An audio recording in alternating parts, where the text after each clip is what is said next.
Plus evening ന്യൂസിലേക്ക് സ്വാഗതം. പ്രധാന വാർത്തകൾ. 54ാമത് ഉറുകുന്ന കുരിശുമല തീർത്ഥാടനത്തിന് തുടക്കമായി.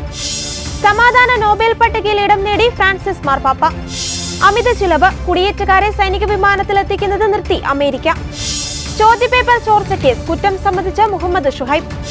മുംബൈ ഭീകരാക്രമണ കേസ് ഇന്ത്യക്ക് കൈമാറരുതെന്ന തഹാവൂർ റാണയുടെ അപേക്ഷ തള്ളി US കോടതി. വാർത്തകൾ വിശദമായി. 54ാമത് ഉറുകുന്ന കുരിശുമല തീർത്ഥാടനത്തിന് തുടക്കമായി.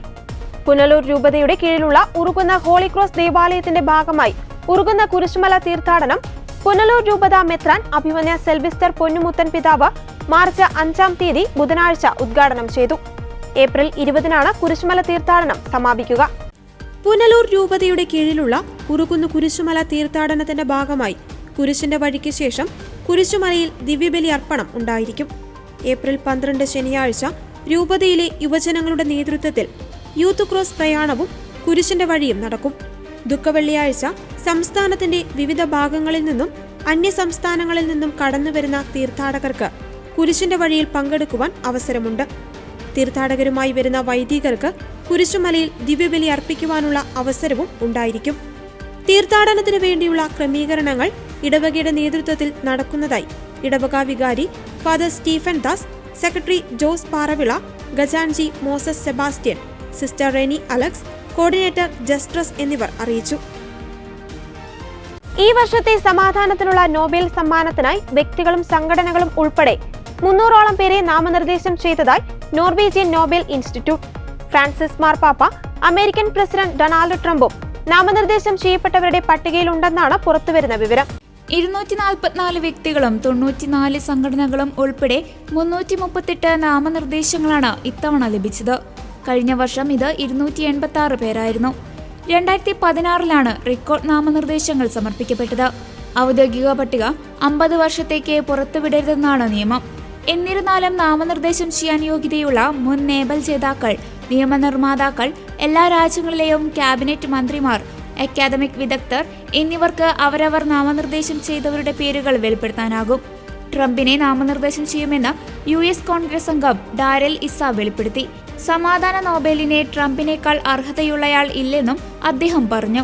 മധ്യപൂർവ്വ ദേശത്ത് നടത്തിയ സമാധാന പ്രവർത്തനങ്ങൾക്കാണ് ട്രംപിനെ നാമനിർദ്ദേശം ചെയ്യുന്നത്. അതേസമയം സമാധാന നോബലിനെ നാമനിർദ്ദേശം നൽകാനുള്ള അവസാന തീയതി കഴിഞ്ഞാണ് ഇസയുടെ നാമനിർദ്ദേശം. എന്നാൽ 2024 നവംബർ യുക്രൈൻ പാർലമെന്റ് അംഗമായ ഒലെക്സാണ്ടർ മെറേഷ്കോ ട്രംപിനെ സമാധാന നോബലിന് നാമനിർദ്ദേശം ചെയ്തിരുന്നു. റഷ്യ യുക്രൈൻ യുദ്ധം അവസാനിപ്പിക്കാനുള്ള ശ്രമം നടത്തുന്നതിനിടെയാണ് ഇത്തവണത്തെ നാമനിർദ്ദേശം എന്നത് ശ്രദ്ധേയമാണ്. മുൻ നേറ്റോ മേധാവി Jens Stoltenberg, UN secretary general Antonio Guterres എന്നിവരാണ് നാമനിർദ്ദേശം ചെയ്യപ്പെട്ട മറ്റു ചിലർ.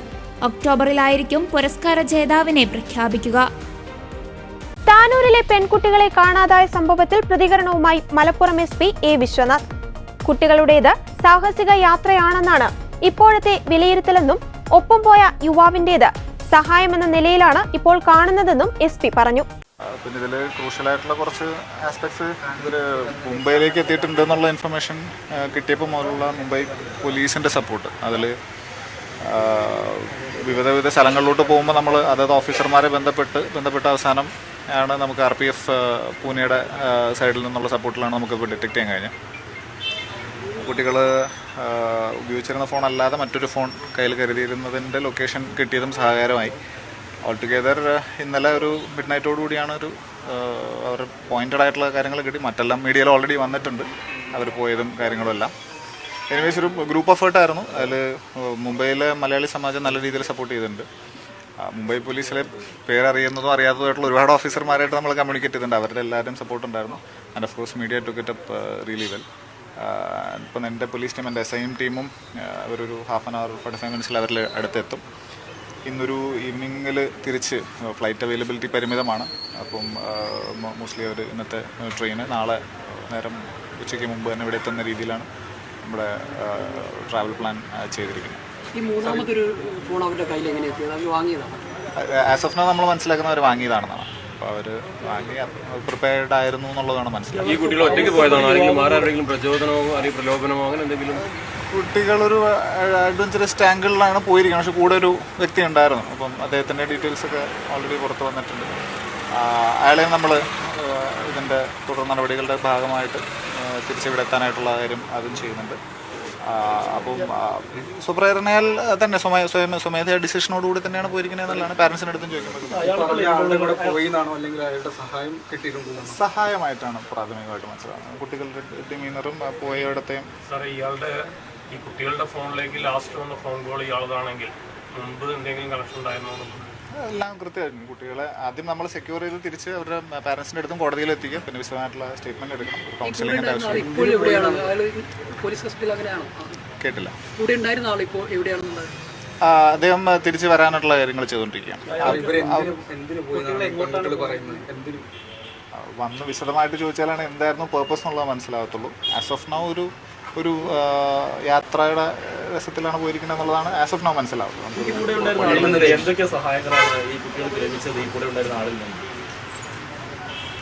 ഈ പോകണതിൻ്റെ ഡയറക്ഷൻ, അതായത് ട്രെയിനും മറ്റ് കാര്യങ്ങളൊക്കെ ആയിരിക്കണം അതിനകത്ത് പ്രാഥമികമായിട്ടുണ്ടായിരുന്നത്. മറ്റുള്ള കാര്യങ്ങൾ കുട്ടികൾ സ്വന്തമായിട്ടും അതിൻ്റെ സജ്ജീകരണങ്ങൾ ചെയ്തിരുന്നു എന്നുള്ളതാണ് ആസ് ഓഫ് നൗ മനസ്സിലാവുന്നത്. അതിന് വന്ന് വിശദമായിട്ട് ചോദിക്കേണ്ടതുണ്ട്. അതിൽ എന്തായിരുന്നു അതിൻ്റെ സോഴ്സ് എന്നുള്ളതെല്ലാം എല്ലാം കുട്ടികൾ വന്നതിന് ശേഷം.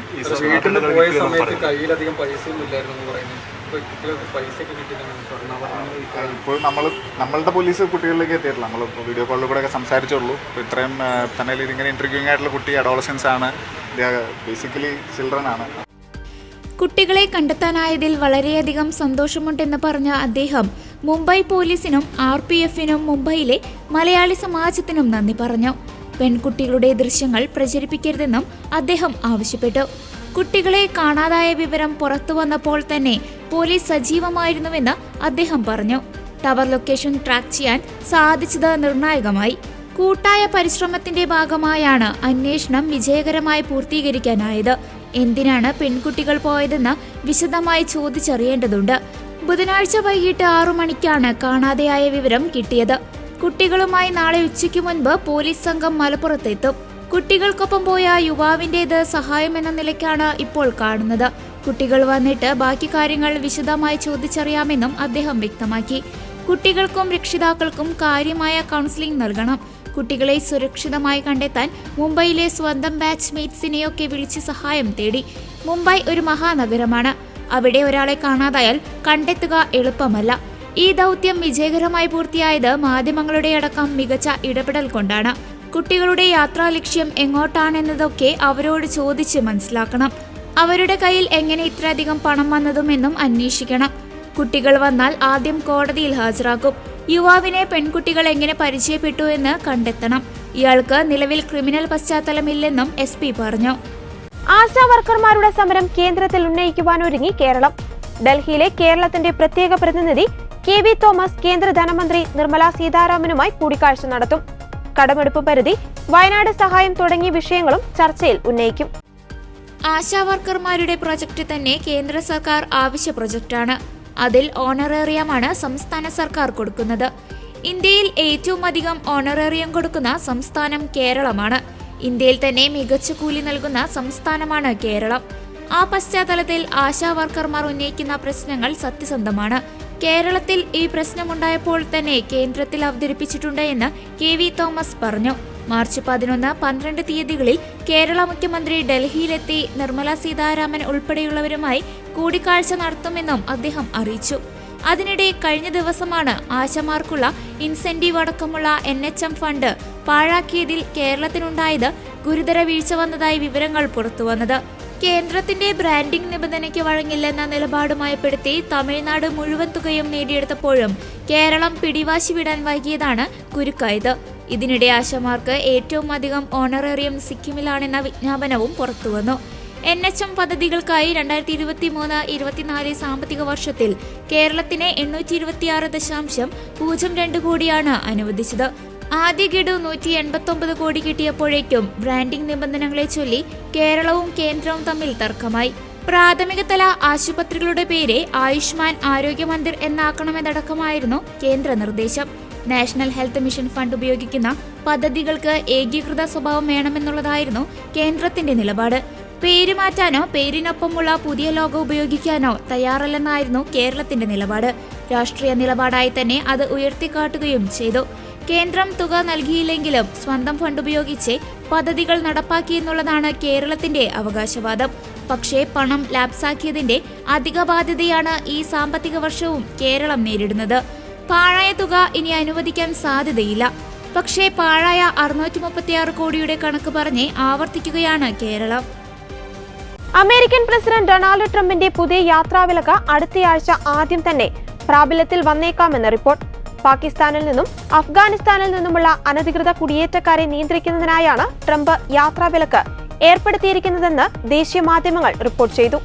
ട്രംപിന്റെ ആദ്യ കാലയളവിൽ നടപ്പിലാക്കിയ വിവാദപരമായ മുസ്ലിം നിരോധനത്തെ അനുസ്മരിപ്പിക്കുന്നതാണ് ഈ നയമെന്നും ദേശീയ മാധ്യമ റിപ്പോർട്ട് വ്യക്തമാക്കി. റിപ്പോർട്ടുകൾ പ്രകാരം ട്രംപ് അധികാരമേറ്റെടുത്ത ആദ്യ ദിവസം ഒപ്പുവെച്ച എക്സിക്യൂട്ടീവ് ഉത്തരവിൽ നിന്നാണ് പുതിയ നിയന്ത്രണങ്ങൾ ഉണ്ടായത്. വിദേശ പൗരന്മാരുടെ കർശനമായ സുരക്ഷാവലോകനം ഈ ഉത്തരവ് പ്രകാരം നിർബന്ധമാക്കുന്നു. കൂടാതെ ദേശീയ സുരക്ഷാ ഭീഷണി ഉയർത്തുന്ന രാജ്യങ്ങളുടെ പട്ടികയും ഉൾപ്പെടുത്തി. പട്ടികയിൽ അഫ്ഗാനിസ്ഥാനും പാകിസ്ഥാനും ഉൾപ്പെടുന്നുവെന്നും മറ്റ് രാജ്യങ്ങളും ചേർക്കപ്പെടാൻ സാധ്യതയുണ്ടെന്നും വൃത്തങ്ങൾ പറയുന്നു. ട്രംപ് ഭരണകൂടം ഈ നീക്കത്തെ സുരക്ഷയെ സംബന്ധിക്കുന്നതാണെന്ന് വിശദീകരിക്കുമ്പോൾ അമേരിക്കൻ സേനയ്ക്കൊപ്പം ജീവൻ പണയപ്പെടുത്തിയ അഫ്ഗാൻ സഖ്യകക്ഷികളോടുള്ള ഹൃദയശൂന്യമായ വഞ്ചനയായി വിമർശകർ കുറ്റപ്പെടുത്തി. പുനരധിവാസ സ്ക്രീനിംഗുകൾ പൂർത്തിയാക്കിയ അഫ്ഗാനികൾ ഇതിനകം തന്നെ ലോകത്തിലെ ഏറ്റവും കൂടുതൽ പരിശോധനയ്ക്ക് വിധേയരായ ആളുകളാണെന്ന് ഒരു US ഉദ്യോഗസ്ഥൻ പറഞ്ഞു. എന്നിട്ടും അവരുടെ മുന്നിൽ വാതിൽ കൊട്ടിയടയ്ക്കുന്ന നടപടിയാണ് സ്വീകരിക്കുന്നത്. അഫ്ഗാനിസ്ഥാനിൽ താലിബാൻ അക്രമവും ഇസ്ലാമിക് സ്റ്റേറ്റ് കലാപങ്ങളും വർദ്ധിച്ചുവരുന്ന സാഹചര്യത്തിലാണ് ട്രംപിന്റെ നടപടി വരുന്നത്. ദീർഘകാല US സഖ്യകക്ഷിയുമായ പാകിസ്ഥാനെയും നിരോധനത്തിൽ ഉൾപ്പെടുത്തുമെന്നാണ് സൂചന. അങ്ങനെയെങ്കിൽ US-ഉം പാകിസ്ഥാനും തമ്മിലുള്ള ബന്ധത്തിൽ വിള്ളലുകൾ വീണേക്കും. നിരോധിത രാജ്യങ്ങളുടെ ഔദ്യോഗിക പട്ടിക മാർച്ച് 12ഓടെ പുറത്തിറങ്ങുമെന്നാണ് സൂചന. അതേസമയം അഫ്ഗാൻ പുനരധിവാസ ശ്രമങ്ങൾ ഏപ്രിലോടെ അവസാനിപ്പിക്കാനും സാധ്യതയുണ്ട്. ഇന്ത്യക്ക് കൈമാറുന്നത് തടയണമെന്ന് ആവശ്യപ്പെട്ട് മുംബൈ ഭീകരാക്രമണ കേസിലെ പ്രധാന പ്രതി തഹാവൂർ റാണ സമർപ്പിച്ച അടിയന്തര അപേക്ഷ US സുപ്രീം കോടതി തള്ളി. റാണെ ഇന്ത്യക്ക് കൈമാറുവാൻ US കോടതി നേരത്തെ ഉത്തരവിട്ട പശ്ചാത്തലത്തിൽ രക്ഷപ്പെടുവാനുള്ള അവസാന വഴിയായിരുന്നു ഈ അപേക്ഷ. US സുപ്രീം കോടതി അപേക്ഷ തള്ളിയതോടെ ഇന്ത്യയും US-ഉം തമ്മിലുള്ള കുറ്റവാളി കൈമാറ്റ ഉടമ്പടി പ്രകാരം റാണയെ കൈമാറുമെന്ന കാര്യം ഉറപ്പായി. റാണയെ കൈമാറണമെന്നത് കുറെ കാലമായുള്ള ഇന്ത്യയുടെ ആവശ്യമാണ്. മുംബൈ ഭീകരാക്രമണ കേസുമായി ബന്ധപ്പെട്ട് US-ലെ ജയിലിൽ കഴിയുകയാണ് റാണ. പാകിസ്ഥാൻ വംശജനും കനേഡിയൻ പൗരനുമായ തഹാവൂർ റാണ തന്നെ ഇന്ത്യക്ക് കൈമാറുന്നതിൽ ആശങ്ക പ്രകടിപ്പിച്ചാണ് അപേക്ഷ സമർപ്പിച്ചത്. തന്റെ ദേശീയ, മത, സാംസ്കാരിക വ്യക്തിത്വം എന്നിവയുടെ പേരിൽ ഇന്ത്യയിൽ പീഡിപ്പിക്കപ്പെടാനും കൊല ചെയ്യപ്പെടാനും സാധ്യതയുണ്ടെന്ന് റാണ അപേക്ഷയിൽ പറഞ്ഞിരുന്നു. പാക് വംശജനും മുൻ സൈനികനുമായതിനാൽ ഇന്ത്യയിൽ പീഡിപ്പിക്കപ്പെടാൻ സാധ്യതയുണ്ടെന്നാണ് റാണയ്ക്ക് വേണ്ടി ഹാജരായ നിയമസംഘം കോടതിയെ അറിയിക്കുകയും ചെയ്തത്. റാണയെ ഇന്ത്യക്ക് കൈമാറുന്നതിന് US പ്രസിഡന്റ് ഡൊണാൾഡ് ട്രംപ് കഴിഞ്ഞ മാസം അനുമതി നൽകിയിരുന്നു. ജനുവരിയിൽ സുപ്രീം കോടതി റാണയുടെ പുനഃപരിശോധനാ ഹർജി തള്ളിയതിനെ തുടർന്നായിരുന്നു ഇത്. ഇപ്പോൾ അടിയന്തരാപേക്ഷ കൂടെ സുപ്രീം കോടതി തള്ളിയ സാഹചര്യത്തിൽ റാണയെ സംബന്ധിച്ച് അവസാന വഴിയും അടഞ്ഞിരിക്കുകയാണ്. 2008 നവംബർ 26-ന് 166 പേരുടെ മരണത്തിനിടയാക്കിയ ഭീകരാക്രമണത്തിൽ ഇന്ത്യ തേടുന്ന കുറ്റവാളിയാണ് റാണ. പാക് ഭീകര സംഘടനകൾക്കു വേണ്ടി മുംബൈയിൽ ഭീകരാക്രമണം നടത്താൻ സുഹൃത്തും US പൗരനുമായ ഡേവിഡ് കോൾമാൻ ഹെഡ്ലിക്കൊപ്പം ഗൂഢാലോചന നടത്തിയതിനാണ് റാണ ഇന്ത്യയിൽ നിയമ നടപടി നേരിടുന്നത്. ഭീകര സംഘടനയായ ലഷ്കർ-ഇ-തോയ്ബയ്ക്ക് സഹായം നൽകിയ കേസിൽ 2011-ൽ US കോടതി ഇയാളെ ശിക്ഷിച്ചിരുന്നു. 10+1 ക്ലാസുകളിലെ ക്രിസ്തുമസ് പരീക്ഷയുടെ ചോദ്യപേപ്പർ ചോർന്നെന്ന് MS solution CEO Muhammad Shuhaib സമ്മതിച്ചെന്ന് ക്രൈംബ്രാഞ്ച്. ചോർത്തിയതിന്റെ ഉത്തരവാദിത്തം കേസിലെ മറ്റു പ്രതികൾക്കാണെന്നും ഷുഹൈബ് പറഞ്ഞതായി ക്രൈംബ്രാഞ്ച് SP KK മൊയ്തീൻകുട്ടി പറഞ്ഞു. കൂടുതൽ അന്വേഷണം നടക്കുകയാണെന്നും ക്രൈംബ്രാഞ്ച് SP KK മൊയ്തീൻകുട്ടി പറഞ്ഞു. കേസിൽ മറ്റു പ്രതികൾ ഉണ്ടോയെന്നും മറ്റേതെങ്കിലും സ്ഥാപനങ്ങൾക്ക് പങ്കുണ്ടോയെന്നും പരിശോധിക്കും. പ്രതികൾ തമ്മിലുള്ള സാമ്പത്തിക ഇടപാടുകൾ പരിശോധിക്കുകയാണെന്നും SP പറഞ്ഞു. ക്രിസ്തുമസ് പരീക്ഷയുടെ +1 ഫിസിക്സ്, കെമിസ്ട്രി, ബയോളജി, കണക്ക് വിഷയങ്ങളുടെയും SSLC ഇംഗ്ലീഷ് പരീക്ഷയുടെയും ചോദ്യപേപ്പറുകളുടെ ചോർച്ച മാത്രമാണ് നിലവിൽ അന്വേഷിക്കുന്നത്. ഷുഹൈബിന്റെ ഫോണിലെ പല വിവരങ്ങളും ഡിലീറ്റ് ചെയ്തെന്ന് അന്വേഷണ സംഘം കണ്ടെത്തി. ഫോൺ ഫോറൻസിക് പരിശോധനയ്ക്ക് അയക്കും. അതിനിടെ 10ാം ക്ലാസ്സിലെ ഇംഗ്ലീഷ്, +1 ക്ലാസ്സിലെ കണക്ക് എന്നീ വിഷയങ്ങൾക്ക് പുറമെ 2024-25-ലെ 10ാം ക്ലാസ് അർദ്ധവാർഷിക പരീക്ഷയുടെ ഇംഗ്ലീഷ്, സോഷ്യൽ സയൻസ് പേപ്പറും ചോർന്നുവെന്ന് പോലീസ് കണ്ടെത്തൽ പുറത്തുവന്നിരുന്നു. വിഷയത്തിൽ സാക്ഷികൾ ഇക്കാര്യം മൊഴി നൽകി. കേസിൽ ഗൂഢാലോചന നടന്നിട്ടുണ്ടെന്നും ഒരു കൂട്ടം പ്രതികളുടെ സഹായമുണ്ടെന്നും പോലീസ് വ്യക്തമാക്കിയിരുന്നു. ഷുഹൈബ് ചോദ്യം ചെയ്യലിനോട് പൂർണ്ണമായും സഹകരിക്കുന്നില്ലെന്നും അന്വേഷണ സംഘം അറിയിച്ചു. ഗൂഢാലോചന ആരോപണത്തിൽ തെളിവുകൾ നൽകിയില്ലെന്നും 11 മണിയോടെ താമരശ്ശേരി കോടതിയിൽ ഹാജരാക്കുമെന്നും പോലീസ് പറഞ്ഞു. കസ്റ്റഡി അപേക്ഷ ഇന്ന് തന്നെ നൽകുമെന്നും പോലീസ് അറിയിച്ചു. ഹൈക്കോടതി മുൻകൂർ ജാമ്യം നിഷേധിച്ചതിനാൽ ഇന്നലെ ഷുഹൈബ് ക്രൈംബ്രാഞ്ച് ഓഫീസിൽ കീഴടങ്ങുകയായിരുന്നു. താമരശ്ശേരി കോടതിയിൽ ഹാജരാക്കിയ ശേഷം ഷുഹൈബിനെ ഇന്ന് കസ്റ്റഡിയിൽ വാങ്ങുവാനാണ് ക്രൈംബ്രാഞ്ചിന്റെ നീക്കം. ചോദ്യക്കടലാസ് ചോർത്തി നൽകിയ മലപ്പുറത്തെ സ്വകാര്യ സ്കൂളിലെ പ്യൂൺ അബ്ദുൾ നാസറിനെ ക്രൈംബ്രാഞ്ച് കഴിഞ്ഞ ദിവസം അറസ്റ്റ് ചെയ്തിരുന്നു. ഏറ്റുമാനൂരിൽ ട്രെയിനിന് മുന്നിൽ ചാടി അമ്മയും 2 പെൺമക്കളും ജീവനൊടുക്കിയ സംഭവത്തിൽ ഭർത്താവിനെതിരെ ഗുരുതര ആരോപണവുമായി ഷൈനിയുടെ പിതാവ്. ബന്ധുക്കളുടെ മുന്നിൽ വെച്ചുപോലും അതിക്രൂരമായി ഷൈനിയെ ഭർത്താവ് നോബി മർദ്ദിച്ചിരുന്നു.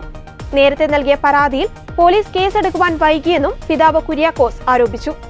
ഭർത്താവ് നോബി കല്യാണം കഴിഞ്ഞ അന്നു മുതൽ ഷൈനിയെ ക്രൂരമായി മർദ്ദിച്ചിരുന്നു. ഷൈനി ഇക്കാര്യം വീട്ടിലും സൂചിപ്പിച്ചിരുന്നു. വിവാഹമോചന കേസിൽ ഹാജരാകുവാൻ നോബി തയ്യാറാകാത്തത് ഷൈനിയെ സമ്മർദ്ദത്തിലാക്കിയെന്നും പിതാവ് പറയുന്നു. പലതവണ നോട്ടീസ് നൽകിയിട്ടും വാങ്ങിയില്ല. ഈ കാര്യങ്ങളാൽ ഷൈനി കടുത്ത മാനസിക സമ്മർദ്ദത്തിലായിരുന്നുവെന്നാണ് ഷൈനിയുടെ അച്ഛൻ പറയുന്നത്.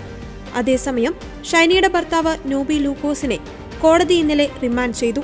അതേസമയം വീടിന്റെ ഗേറ്റ് പൂട്ടി ഷൈനി മക്കളുമായി റെയിൽവേ ട്രാക്കിലേക്ക് നടന്നു പോകുന്ന CCTV ദൃശ്യങ്ങൾ പുറത്തു വന്നിട്ടുണ്ട്. വൈദികനായ ഷൈനിയുടെ ഭർതൃ സഹോദരനെതിരെയും ആരോപണങ്ങൾ ഉയരുന്നുണ്ട്. വിദേശത്തുള്ള വൈദികനായി പോലീസ് കൂടുതൽ അന്വേഷണം നടത്തിവരികയാണ്. ഫെബ്രുവരി 28-നാണ് ഷൈനിയെയും മക്കളായ അലീന, ഇവാന എന്നിവരെയും ഏറ്റുമാനൂർ പാറോലിക്കൽ റെയിൽവേ ഗേറ്റിന് സമീപം ആത്മഹത്യ ചെയ്ത നിലയിൽ കണ്ടെത്തിയത്. പുലർച്ചെ ട്രാക്കിനടുത്തെത്തിയ നാട്ടുകാരാണ് ചിന്നിച്ചിതറിയ നിലയിൽ മൃതദേഹങ്ങൾ കണ്ടെത്തിയത്. കുട്ടികളെയും കൊണ്ട് ഷൈനി ആത്മഹത്യ ചെയ്യുകയായിരുന്നുവെന്ന് പോലീസ് സ്ഥിരീകരിച്ചു. കടുത്ത മാനസിക സമ്മർദ്ദം അനുഭവിച്ചിരുന്നുവെന്ന് വ്യക്തമാക്കുന്ന ഷൈനിയുടെ ശബ്ദ സന്ദേശം നേരത്തെ പുറത്തു വന്നിരുന്നു.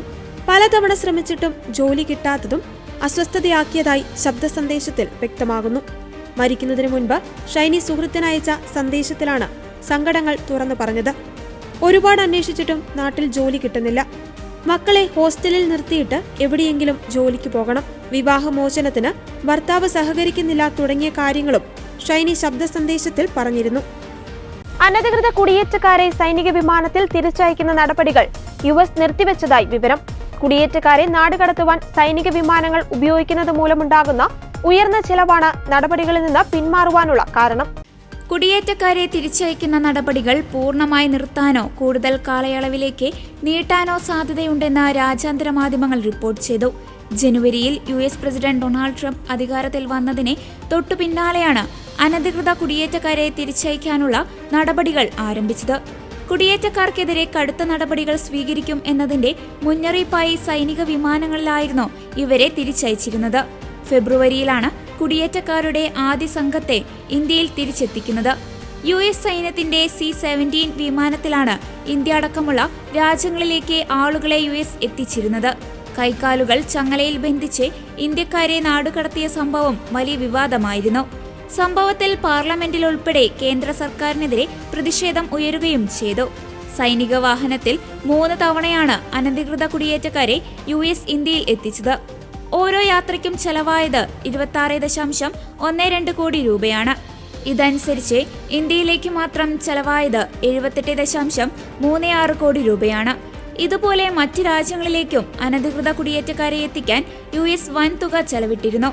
അതുപോലെ 1 ഡസൻ ആളുകളെ മാത്രം ഗ്വാണ്ടനാമോ ബേയിലേക്ക് കൊണ്ടുപോകാൻ സൈനിക വിമാനം ഉപയോഗിച്ചതോടെ ഒരാൾക്ക് $20,000 വരെ ചെലവ് വന്നിരുന്നു. നാടുകടത്തലിന് ഉപയോഗിക്കുന്ന വിമാനങ്ങൾക്ക് മണിക്കൂറിന് 8,500 മുതൽ $17,000 വരെയാണ് ചിലവാകുന്നതെങ്കിൽ സൈനിക വിമാനമായ C-17 1 മണിക്കൂർ ഉപയോഗിക്കുന്നതിന് $28,500 ചിലവ് വരുന്നതെന്ന് US ട്രാൻസ്പോർട്ടേഷന്റെ കണക്കുകൾ വ്യക്തമാക്കുന്നു. ചിലവ് വർദ്ധിക്കുന്നതല്ലാതെ സൈനിക വിമാനങ്ങൾ ഉപയോഗിച്ചതുകൊണ്ട് പ്രത്യേകിച്ച് ഗുണമൊന്നുമില്ലെന്നാണ് വിലയിരുത്തൽ. പ്യൂ റിസർച്ച് കേന്ദ്രത്തിന്റെ കണക്കുകൾ പ്രകാരം ഏകദേശം 7,25,000 ഇന്ത്യക്കാരായ അനധികൃത കുടിയേറ്റക്കാർ അമേരിക്കയിൽ താമസിക്കുന്നുണ്ട്. ഏറ്റവും കൂടുതൽ അനധികൃത കുടിയേറ്റക്കാരുള്ള 3ാമത്തെ രാജ്യമാണ് ഇന്ത്യ. മെക്സിക്കോ, EI, സാൽവഡോർ എന്നീ രാജ്യങ്ങളിൽ നിന്നുമാണ് ഏറ്റവും കൂടുതൽ അനധികൃത കുടിയേറ്റക്കാരുള്ളത്. ബഹിരാകാശ പര്യവേഷണ രംഗത്ത് ഇലോൺ മസ്കിന്റെ സ്പേസ് എക്സിന് വീണ്ടും തിരിച്ചടി. എക്കാലത്തെയും വലുതും ഭാരമേറിയതും ഭാരം ബഹിരാകാശത്തേക്ക് വഹിക്കുന്നതുമായ സ്റ്റാർഷിപ്പ് സൂപ്പർ ഹെവി റോക്കറ്റിന്റെ 8ാം പരീക്ഷണ വിക്ഷേപണവും പരാജയമായി.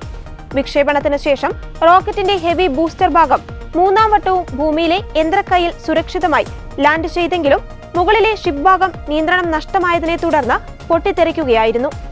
സ്റ്റാർഷിപ്പിന്റെ കഴിഞ്ഞ 7ാം പരീക്ഷണ വിക്ഷേപണത്തിലും സമാനമായി ബൂസ്റ്റർ മെക്കാസില്ല പിടികൂടുകയും ഷിപ്പ് പൊട്ടിത്തെറിക്കുകയും ചെയ്തിരുന്നു.